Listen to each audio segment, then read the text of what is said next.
में यह सवाल करते हैं, क्यों मेरी किस्मत हमेशा मुझसे दूर रहती है और जब भी मुश्किलें आती हैं तो हमें लगता है कि हम किसी बुरी किस्मत के शिकार हैं। लेकिन क्या आप जानते हैं कि किस्मत कभी बिना संकेत दिए नहीं बदलती?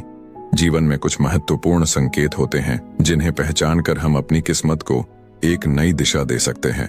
दोस्तों, किसी शहर के थोड़ी ही दूर एक गांव था। उस गांव में एक रेलवे स्टेशन था।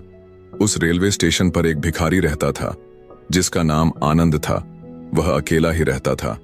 वह वहां आने जाने वाली रेलगाड़ियों में बैठे यात्रियों से भीख मांगकर जो कुछ पैसे मिलते थे उसी से उसका अपना पेट भरता था। एक दिन जब वह भीख मांग रहा होता है तो सूट बूट पहने एक हट्टा कट्टा और लंबा व्यक्ति उसे दिखाई देता है। उसने सोचा कि यह व्यक्ति बहुत अमीर लगता है, इससे भीख मांगने पर यह मुझे जरूर अच्छे पैसे देगा। वह उस लंबे व्यक्ति से भीख मांगने लगा। भिखारी को देखकर उस लंबे व्यक्ति ने कहा, तुम हमेशा मांगते ही रहते हो क्या? कभी किसी को कुछ देते भी हो?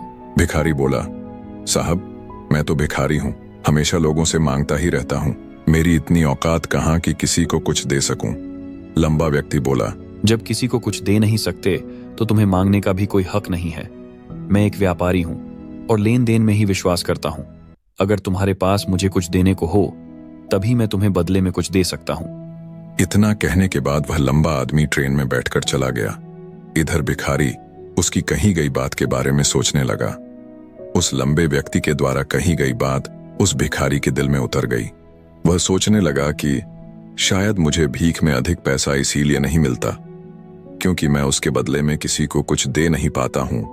लेकिन मैं तो भिखारी हूं, किसी को कुछ देने लायक भी नहीं हूं।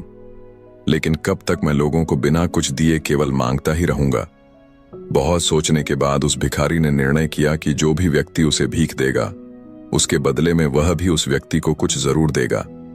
लेकिन अब उसके दिमाग में यह प्रश्न चल रहा था कि वह खुद भिखारी है तो भीख के बदले में वह दूसरों को क्या दे सकता है। इस बात को सोचते हुए 2-3 दिन हो गए लेकिन उसे अपने प्रश्न का कोई उत्तर नहीं मिला था।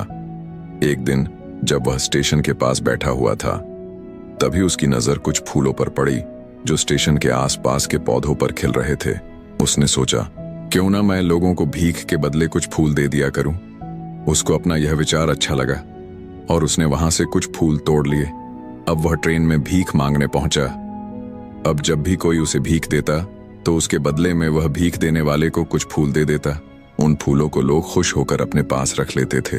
अब भिखारी रोज फूल तोड़ता और जो कुछ लोग उसे भीख देते उसके बदले में उन फूलों को लोगों में बांट देता था।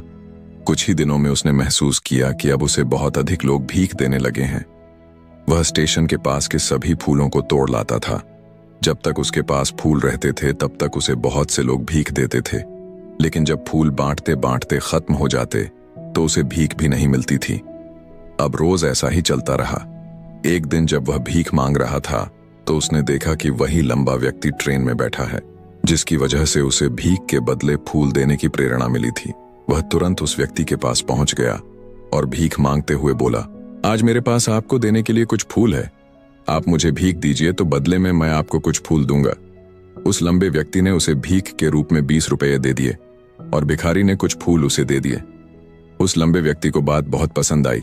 वह बोला, वाह क्या बात है, आज तुम भी मेरी तरह एक व्यापारी बन गए हो। इतना कहकर फूल लेकर वह लंबा व्यक्ति अपने स्टेशन पर उतर गया। लेकिन उस लंबे व्यक्ति द्वारा कही गई बात एक बार फिर से उस भिखारी के दिल में उतर गई। वह बार बार उस लंबे व्यक्ति के द्वारा कही गई बात के बारे में सोचने लगा और बहुत खुश होने लगा। उसकी आंखें अब चमकने लगीं। उसे लगने लगा कि अब उसके हाथ सफलता की वह चाबी लग गई है जिसके द्वारा वह अपने जीवन को बदल सकता है।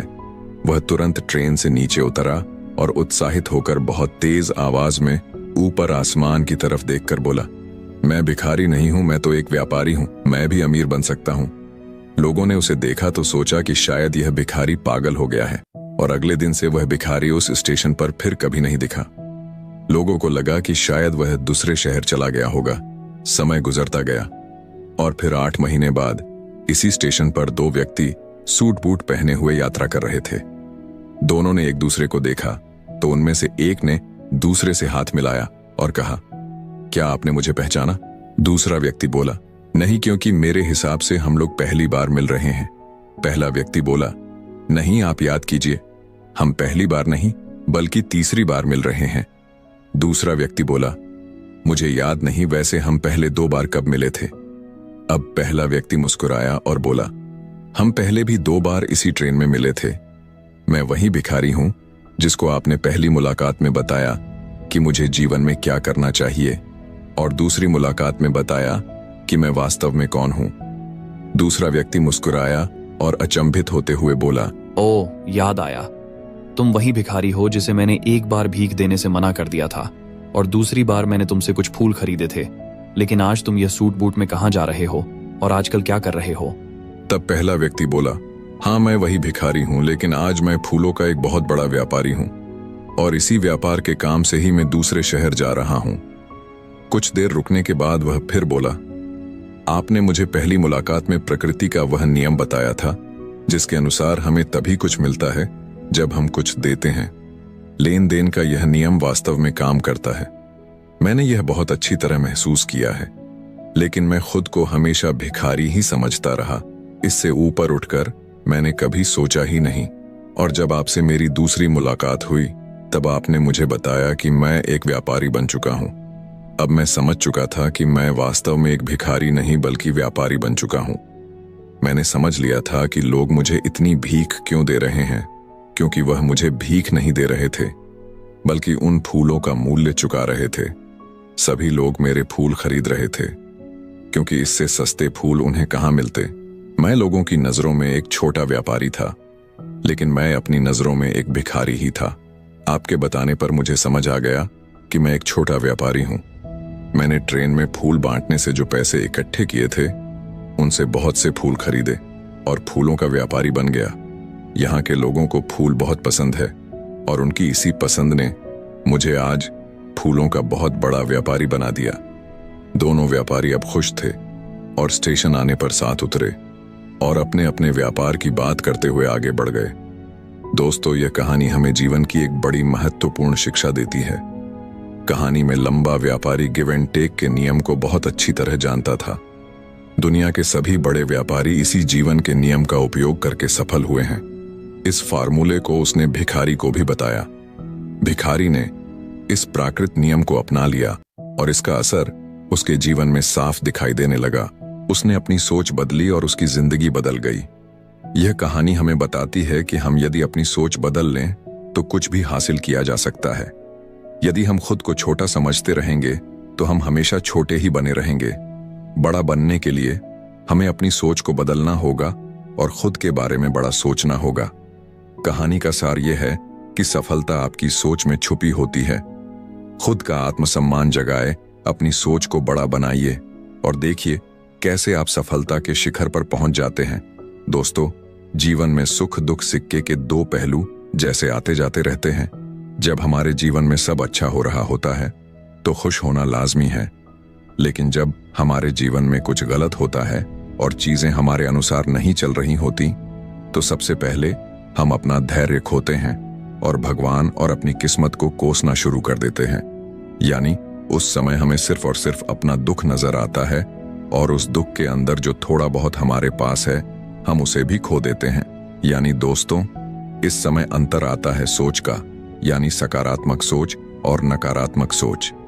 यदि हम यहाँ नकारात्मक दृष्टिकोण से सोचे तो हम बड़ी आसानी से नकारात्मकता का शिकार हो जाते हैं और चीजें खुद ब खुद खराब होने लगती हैं। और यही नकारात्मक सोच हमारे दुख का असली कारण बनती है और हमारी सफलता का सफर यहीं रुक जाता है। इसलिए दोस्तों, यहाँ पर सबसे जरूरी बात यह है कि अगर आप किसी परेशानी या दुख की वजह से दुखी हो तो सबसे पहले अपनी सोच को सकारात्मक रखो। और अगर आप सच्चे और परिश्रमी व्यक्ति हो और अपने लक्ष्य के लिए मेहनत करना जानते हो तो इन असफलताओं के सकारात्मक पक्ष को देखने की कोशिश करो। बस धैर्य रखो और मेहनत करते रहो। ठीक जैसे ऊपर कहानी में वह व्यक्ति गरीब जरूर था, लेकिन वह बड़ा मेहनती भी था। बस धैर्य रखो और मेहनत करते रहो। ठीक जैसे ऊपर कहानी में वह व्यक्ति गरीब जरूर था, लेकिन वह बड़ा मेहनती भी था। दोस्तों, हमेशा सकारात्मक रहो। सुखी होने पर घमंड ना करो और दुखी होने पर यह याद रखो कि जैसे सुख हमेशा टिका नहीं रहता, ठीक वैसे ही यह दुख भी नहीं रहेगा।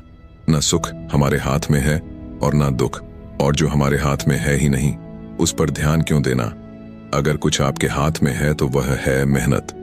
इसीलिए बस आप अपनी मेहनत पर ध्यान दो। और वैसे भी जिस व्यक्ति का पूरा ध्यान अपनी मेहनत के ऊपर होता है, उसका ध्यान कभी अपने दुख या नकारात्मक चीजों की तरफ जा ही नहीं सकता। और इसलिए ऐसा व्यक्ति हमेशा सकारात्मक ही रहता है। और यही सकारात्मक सोच एक दिन हमारे सब दुखों को खत्म कर देती है। तो दोस्तों, आशा करता हूं कि इस कहानी से आपको बहुत कुछ सीखने को मिला होगा। अगर वीडियो आपको अच्छी लगी हो तो वीडियो को लाइक और इस वीडियो को अपने दोस्तों के साथ शेयर जरूर करें। और हमारे इस चैनल को सब्सक्राइब करना ना भूलें। आपका एक लाइक और सब्सक्राइब हमें आगे बढ़ने के लिए मोटिवेट करेगा। अगर आपके अपने कुछ विचार हो तो हमें कमेंट बॉक्स में कमेंट करके जरूर बताएं। तो मिलते हैं अगली कहानी में।